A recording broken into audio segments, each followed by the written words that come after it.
जय जगन्नाथ जय माँ लक्ष्मी। कार्तिक मास पूर्णिमा बुधवार सरला परे मार्गशीर मासर गुरुवार बा माणबसा आसीगला। एथर नवेम्बर 6 तारिख रे प्रथम पाଳି गुरुवार बा माणबसा पड़ुछि।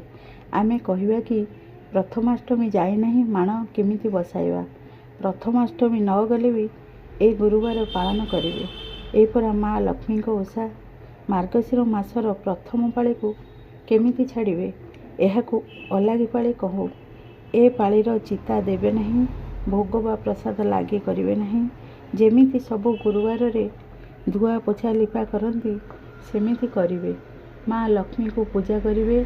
सबु पाळी रे माँ को पूजा कले किछि असुविधा नहीं, किंतु जेउ माने माण बसाउछंती से माने ए पाळी बसाइबे नहीं, कारण 6 तारिख गुरुवार अलागी पाळी।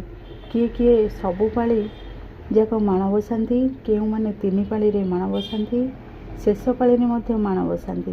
किंतु ए प्रथम पाळी अलागी पाळी हेतु आपण माने ए पाळी रे माण बसाइबे नहीं, किंतु जार जहा विधि अछि अन्य 4 पाळी रे माण बसाइबे। ए मार्गशीर मासरे माँ लक्ष्मींकर सबु गुरुवार रे पूजा करंतु, माँकर कृपा लाभ पाइबे।